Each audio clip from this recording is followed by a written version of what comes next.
This morning, the Federal Aviation Administration is ordering more than 100 older Boeing 737s to be checked for cracks or holes in the fuselage.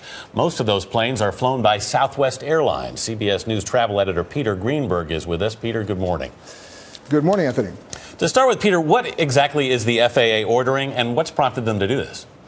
Well, let's go back to a little bit of history. The first wake-up call actually happened in 1988. You may remember the Aloha Airlines plane over Maui, where the roof of that plane was peeled back like a sardine can. Flight attendant was sucked to her death, 7 injuries. That was the first wake-up call that said, we've got to look at the way these planes are made because they're high-cycle planes. And what I mean by that is they fly a lot of takeoffs and landings. A cycle is a takeoff and a landing. So every time you cycle a plane, you're pressurizing the fuselage and then depressurizing it. And that can lead, if you're not careful, to fatigue cracks and then a rupture in the skin. The second wake-up call was the Baltimore to Nashville flight in 2009 on Southwest Airlines. They made an emergency landing in Charleston after they lost part of their skin. And then 2011, another Southwest flight between Phoenix and Sacramento, they made an emergency landing in Yuma. So what the new FAA directive is calling for are more repetitive inspections, not just visual inspections, Anthony, but electromagnetic inspections, because if you don't get these fatigue cracks early enough, they can lead to cracking, and next thing you know, a fracture of the fuselage. Peter, I mean, you're basically saying that these high-cycle aircraft, the ones that run shorter-run flights, are put under more stress and therefore are more vulnerable?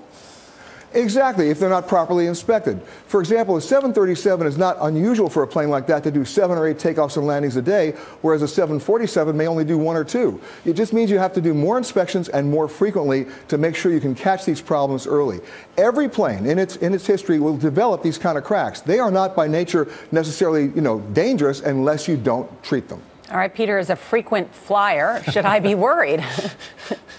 No, this is not the first airworthiness directive the FAA has issued. There have been about 13 of them on the 737. Remember, it's the most popular plane ever built. There are more than 10,000 of them out there, and Boeing is still manufacturing them at the rate of almost 30 a month. So, no, not a big problem. It'll be about $5 million to do the inspections and about $2 million to do the repairs. That's pocket change when you consider how many planes are out there. The real key here, though, is not just the planes in this country, the planes that are flying all around the world that are 737s that are not part of this directive. Right. I mean, and it's interesting to note that the plane involved in the 2009 emergency landing had 42,000 flights on it. I mean, that's a lot. You're talking about a lot of mileage on these guys. A lot of mileage, but once again, there are still DC-3s flying out there that I would get on tomorrow. It's not a question of the age of the plane, it's the cycles versus the inspection regime, and that's what the FAA is asking for now, more repetitive inspections, and I think they're right. All right, Peter Greenberg, Happy New Year to you. And Happy New Year to you guys.